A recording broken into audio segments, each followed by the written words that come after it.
안녕하세요. 결혼한 지 14년 만에 이혼을 결심한 50대 여성이에요. 결혼 생활 횟수에 비해 제가 나이가 많죠. 어디서부터 어떻게 이야기해야 하나 싶은데, 원래 결혼 생각이 없었는데 뒤늦게 남편이란 사람을 만나 팔자에도 없는 결혼을 했거든요. 그리고 이후로 사실 돌이켜보면 그동안에도 별의별 일이 있었지만 아이를 핑계로 먹고 사는 걸 핑계로 어영부영 넘어갔던 게 사실이에요.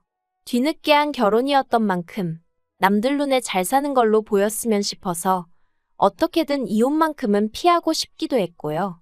그런데 얼마 전 그 일을 겪고 나니 제 인생이 안타깝고 더는 이렇게 못 살겠다 싶네요. 남편하고는 먼 친척의 소개로 만났습니다. 남편은 당시 공장 생산직으로 근무하고 있었고 저는 중소기업에 다니는 회사원이었어요. 남편이나 저나 솔직히 별 볼 일은 없었지만 저는 남편의 근면성실하고 책임감 있는 성격이 마음에 들었고 남편은 남편대로 수더분하면서도 알뜰살뜰한 제가 좋았다대요. 어느 다른 연인들과 마찬가지로 작은 다툼이 있기도 했고 서로 헤어지니 많이 한 적도 있지만 그래도 결국 연애 2년 만에 남편이 먼저 결혼하자 했고 저도 남편 정도면 결혼 상대로 나쁘지 않다는 생각에 그러자 했습니다. 결혼 당시 양가에서 특별히 받은 건 없어요. 아버님은 일찍이 돌아가셨고 이후로 어머님과 남편 그리고 시동생과 신우까지 그렇게 네 식구가 의지하며 살았다고 들었거든요. 그리고 저희 집 사정도 별반 다르지 않았습니다. 비록 부모님은 두 분 다 건강하셨지만 제가 시집 간다고 한몫 챙겨주실 만큼의 재산은 갖고 계시지 않았으니까요. 그나마 다행히 두 분 앞으로 집 한 채 있고 자식들한테 손 벌리지 않을 정도는 되셨으니 그것만으로도 감사한 마음이었죠. 아무튼 시댁에서 아무것도 해주지 않는 마당에 저라고 딱히 친정에 손을 벌리고 싶은 생각은 없었어요. 남편도 그건 자기 체면이 안 선다며 내키지 않아 했고요. 그래서 저희 둘이 모아둔 돈에 대출 좀 받아서 그렇게 빠듯하게 결혼 생활을 시작했네요. 그런데 결혼한 지 1년 만에 아주 난처한 상황이 되었습니다. 알고 보니 시동생이 빚을 얻어서 그 돈을 죄다 어떤 여자한테 가져다 바쳤다는 거예요. 더 어이가 없는 건 정작 그 여자를 만나본 적도 없었다는데 뭐에 홀려서는 그런 짓을 한 건지. 경찰에 신고도 했고 수소문도 해봤지만 결국 돈은 1원 한 푼 되찾지 못하게 생겼더라고요. 아무튼 상황이 그렇다 보니 결국 어머님께서 집을 팔아 그 빚을 갚아주시겠다 하대요. 아직 앞길이 구만리 같은 아들이 돈 몇 푼에 쓰러지는 꼴을 어떻게 보냐면서. 그런데 솔직히 어머님 집이라고 해봤자 20평 남짓의 오래된 빌라였거든요. 그러니 돈이 얼마 되지도 않았죠. 게다가 문제는 집 팔아서 시동생 빚 갚아준다 하니까 남편의 여동생 그러니까 신우가 난리를 치대요. 왜 둘째 오빠만 챙겨주냐. 자기도 자기 몫을 달라면서요. 이때 솔직히 아무리 남편 동생들이라지만 참 보기 안 좋더라고요. 어떻게 하나같이 철이 없어도 저렇게 없을 수가 있나 싶은 게. 어쨌든 결국 어머님 집값이 절반이 시동생과 신우 몫으로 사라졌습니다. 하지만 이때까지도 저는 그렇게 기분이 상한다거나 그런 건 없었어요.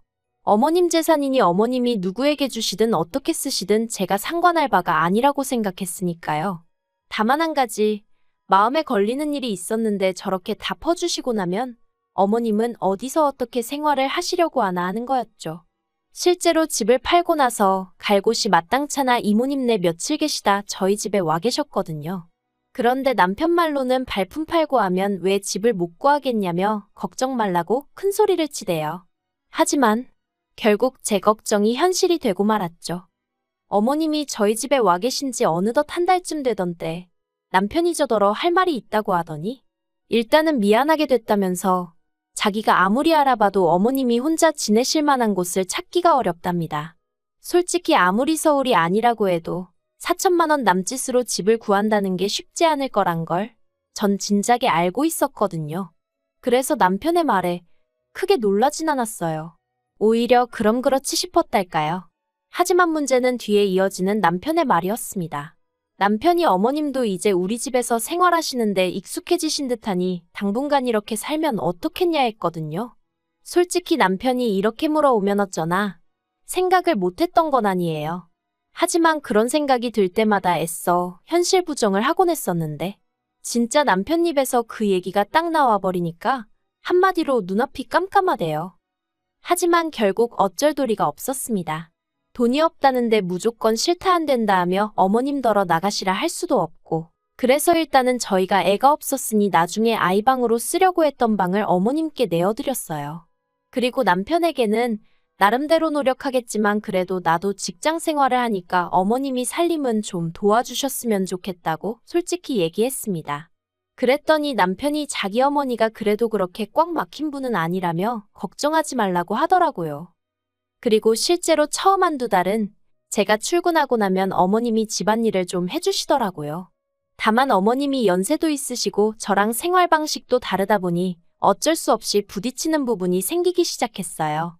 특히 청소 같은 경우 저는 하루에 한 번은 꼭 진공청소기를 하는 편이었던 반에 어머님은 눈에 띄는 큰 것들만 치우셨는데 그나마도 쓰레기통에 버리시거나 하는 게 아니라 그냥 당신 눈에만 안 띄게 소파 밑에 밀어 넣으신다던가 대충 한쪽으로 밀어두시기 일쑤셨죠. 심지어 한 번은 당신이 드신 과자 껍데기를 쬐다 당신 이불 밑에 넣어두신 적도 있었으니까요. 그래서 제가 이러시면 집에 벌레 생기고 안 좋다 한마디 하니까 두면 알아서 버릴 걸 기어이 한마디라도 하고 싶어서 그런다며 마치 제가 시비를 건다는 식으로 말씀하시더니 치사하고 더럽다고 그럴 거면 네가 다 알아서 해라 하시는데 정말 뭐라달리 할 말이 없더라니까요. 그런데 또 빨래를 하실 때는 어찌나 깔끔을 떠시던지 걸핏하면 세탁물에 락스를 넣으시더라고요.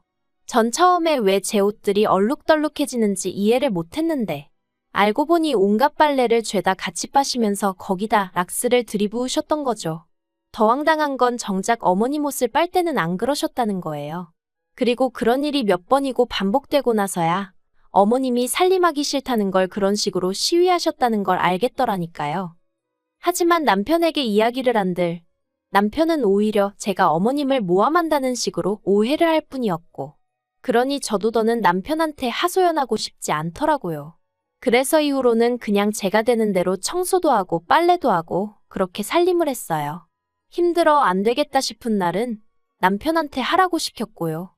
그러면 어머님은 그게 또 못마땅하셔서 집에 여자가 둘이나 있는데 왜 남자가 살림에 손을 대냐고 역성을 내셨지만 저도 저대로 제 방식대로 밀고 나갔네요. 그러니 어머님하고 제 사이는 날이 갈수록 불편하고 안 좋아질 수밖에 없었죠. 게다가 저를 힘들게 하는 건 그뿐만이 아니었습니다. 어머님과 합가한 지 1년 좀 지나서 제가 지금의 딸을 갖게 되었어요. 하지만 어머님께서는 여전히 살림을 도와주실 생각이 전혀 없어 보이시대요. 오히려 어머님은 당신은 예전에 임신한 상태에서 애 하나는 없고 애 하나는 손잡고 그런 와중에도 살림을 했네 돈을 벌었네 그런 말씀이나 하셨으니 한마디로 엄살 떨지 마라 유세 부리지 마라. 솔직히 그럴 생각도 없었지만 그런 어머님의 반응에 참으로 서운했고 그때 진 응어리는 10년이 지나도 풀어지지가 않네요.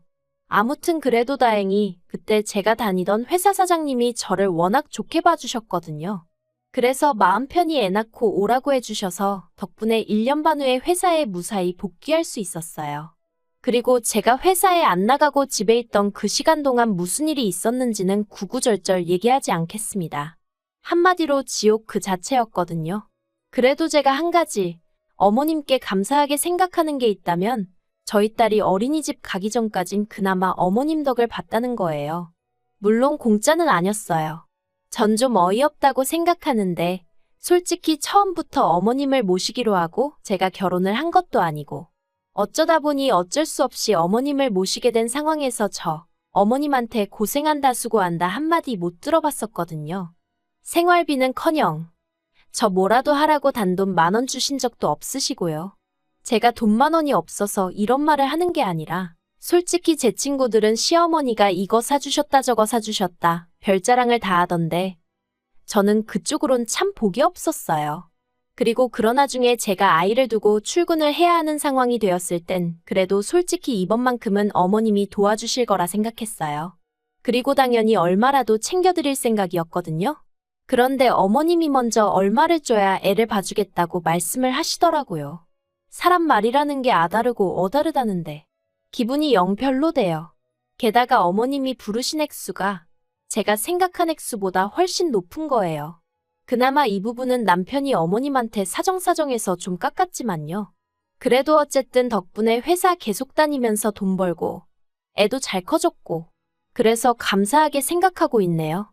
하지만 이런 감사한 마음과 별개로 지난 세월 동안 제가 생각해도 정말 고생을 많이 했어요. 어머님의 꼬장꼬장한 성격에 절하고 매번 내내내하고 절절매가며 산 건 아니지만 그래도 생전 남편이 제 편을 들어주지 않으니 어디 의지할 데가 없었죠. 게다가 시동생이랑 신우는 걸핏하면 어머님 뵈러 온답시고 저희 집을 드나들었는데 그러면 어쨌든 손님이라고 밥은 먹여 보내야 할 거 아니냐며 그렇게 어머님이 저한테 이거저거 하라고 시키시는 거예요. 그리고 진짜 짜증나는 건 밥솥에 멀쩡하게 밥이 있는데도 가탄밥을 대접하는 거라며 밥까지 새로 하게 하셨는데 나중에는 진짜 밥이고 뭐고 다 집어 던져버리고 싶더라니까요. 게다가 시동생들은 그렇게 거진 10년 가까이 우리 집에서 툭하면 밥 처먹고 가놓고 생활비는 돈 10만 원도 내놓지를 않대요. 제가 만약 시동생이건 신우건 그쪽 입장이었으면 내 엄마 모시고 사는 형수가 올케가 고맙고 안쓰러워서라도 그렇게 입싹 닥진 못했을 것 같은데 말이죠. 그러다 제가 올 초 크게 아팠어요. 병원에서는 면역력이 떨어져서 그런 것 같다는데 제가 느끼기에 이건 다 스트레스 때문이다 싶대요. 그리고 저도 이제 나이가 들어서 그랬는지 그때만큼은 손가락 하나 까딱도 하기 싫더라고요. 하지만 금요일 저녁 퇴근하고 온 저를 보자마자 어머님이 냉장고에 찍어 먹을 게 하나 없다며 저더러 찌개를 끓여라 어찌라 하시는데 진짜 그냥 너무 힘들어서 눈물이 나더라고요. 그래서 어머님께 제가 식사 시켜드릴 테니 애하고 그거 드시라 하곤 설렁탕 시켜드리고 전방에 들어가서 잤어요. 정말 기절하듯 잠에 들었죠. 그런데 약 때문인지 원래 제가 주말에도 아침 6시 반에는 눈을 뜨거든요. 그리고 그때부터 가족들 아침 식사도 준비하고 그래요. 그런데 그날따라 제가 9시에 눈을 떴습니다. 아니, 사람이 살다 보면 늦잠 좀 잘 수 있는 거 아니겠어요? 게다가 제가 아팠잖아요. 그러면 어머님 입장에선 한 번도 그런 적 없던 며느리가 잠에서 깨질 못하고 있으니 걱정을 해주시는 게 정상 아닌가 싶은데 제가 서둘러 방에서 나갔더니 거실에서 어머님이 정말 저를 무섭게 노려보고 계셨어요. 아마 제가 언제쯤 일어나나 안방문만 째려보고 계셨던 모양이래요. 아무튼 제가 어머님께 식사는 하셨냐니까 대답은 안 하시고 그 옆에 앉아있던 제 딸한테 사람이 이래서 배워야 되는 거랍니다. 배운 게 없으니 어른 공경할 줄도 모르고 지 도리도 못한다면서요. 그러면서 너는 그렇게 살지 마라 하시는데 그게 할머니가 손녀한테 할 소린가요? 다행히 딸은 어머님이 왜 그런 소리를 하시는지 이해가 안 된다는 눈치였지만 저는 정말 속에서 열불이 났어요. 그래서 그나마 차려드리려던 아침도 때려치고 다시 방에 들어갔네요. 그랬더니 안방문에다 대고 어머님이 늙으면 죽어야지 하시는데 그 소리 하루 이틀 듣는 것도 아니었기에 별 생각도 안 들대요. 그런데 그날 늦은 오후 남편이 집에 오니 어머님이 무슨 어린애 마냥 저희 남편을 붙들고 또 하소연을 하시더군요. 제가 당신을 일부러 굶겼다면서 제가 바로 옆에 있는데 미친 X, 개 X 해가시면서 말이죠. 원래도 생각 없이 말을 막 하시는 분인 건 알고 있었지만 그래도 이 정도인 줄은 몰랐기에 황당 그 자체였어요. 그리고 저를 더 열받게 한 건 어머님 얘기를 듣고 있는 남편의 태도였습니다. 남편이 어머니 많이 섭섭하셨구나, 속상하셨구나 하며 맞장구만 치고 있지. 한 번을 저한테 욕하지 말란 소리를 안 하더라니까요. 그래서 결국 보다 못한 제가 어머님한테 아무리 화가 나셔도 저한테 그런 쌍욕은 하지 마시라고 했어요. 그랬더니 남편이 제 손목을 휙 잡아 끌어 안방으로 데리고 가선 한다는 소리가 노인네가 무슨 소린들 못하겠냐는 겁니다. 나라님한테도 저렇게 욕하시고 돌아가신 아버님한테도 저렇게 하시는 분이라면서 저더러 그러려니 알아나요? 어이가 없어서 나라님한테 건 돌아가신 아버님한테 건 그건 내 알 바 아니고 어쨌든 나는 이대로는 못 넘어간다고 했습니다. 내가 이날이 때까지 어머님한테 뭐 인정받자고 그 비위 맞추고 산 건 아니지만 처음 아침밥 한 번 안 차려드렸다고 그런 쌍욕을 먹어야 한다곤 생각 안 한다고 이거 사과 못 받으면 더는 같이 못 산다 했죠. 그러자 남편이 저더러 미쳤냐입니다. 어디 대들 상대가 없어서 어머님을 상대로 그러냐면서 세상 천지에 시어머니한테 사과받겠다고 드는 며느리는 저밖에 없을 거라나요? 그리고는 저더러 한다는 말이 솔직히 제가 어머님한테 뭘 얼마나 해드렸다고 유세냐대요. 어차피 어머님이 안 계셨어도 우리 가족 삼시세끼는 먹고 살았어야 하는데 거기다 숟가락 젓가락 하나 더 올린 거 아니냐고. 그래놓곤 이제 와서 얼마나 어머님을 위해드린 척 하지 말라는데 정말 기가 막히더라고요. 그래서 남편더러 네가 그렇게 생각하는지 몰랐다. 소름 끼친다 하곤 이혼하자 했어요. 그러니까 남편이 저더러 헛소리 좀 하지 말랍니다. 그냥 저 하나만 참고 넘어가면 될 걸 괜히 일 키우지 말라나요?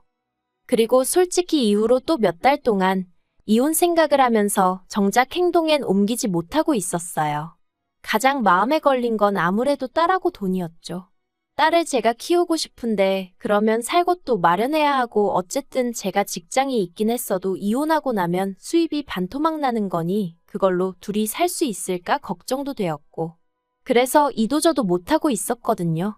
그런데 지난달 초 저희 어머님이 위암 판정을 받으셨네요. 3기로 넘어가기 직전이라고요. 그리고 그제서야 어머님 병수발을 누가 들 거냐로 얘기가 나오기 시작했어요. 물론 시동생하고 신우는 누가 먼저랄 것 없이 자기들은 못한다고 나왔지만요. 그런데 웃긴 건 저희 남편은 당연히 제가 해드려야 된다는 식인 거예요. 제가 평소에 제대로 못 챙겨드려서 이렇게 된 거 아니냐는 식으로 몰아가더니 책임을 져야 할 거 아니냐고요. 어이가 없어서 난 당신하고 이혼할 건데 내가 왜 어머님 병수발을 들겠냐고 안 한다 했죠.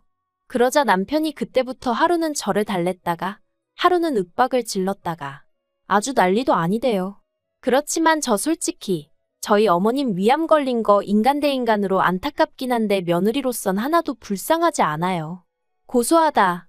잘됐다 그런 건 아니지만 적어도 제가 어떻게 해드리고 싶다, 도와드리고 싶다 그런 마음은 안 생기네요. 그리고 저는 결국 딸을 데리고 친정으로 왔습니다. 뿐만 아니라 저도 제 나름대로 따로 찬 주머니가 있었기에 이혼을 위해 변호사도 샀어요. 이제 미뤄왔던 숙제를 해야 할 시간이란 마음으로 하나씩 준비해서 해결해 나가려고요. 어머님 병간 오고 나발이고 그건 남편 사정이고 저는 이제라도 제 인생을 되찾아야겠습니다. 딸은 어디까지 알고 이해하는 건진 몰라도 저더러 자긴 제 편이라대요. 솔직히 딸한테는 그냥 미안한 마음뿐이에요. 아무튼 이제라도 네 엄마, 네가 한번 챙겨가며 살아봐. 장담컨대 얼마나 다루기 힘든 양반인지 너도 금방 깨닫게 될 거고 나한테 진짜 고맙고 미안해서 피눈물을 흘리게 될 거라고 얘기해주고 싶네요.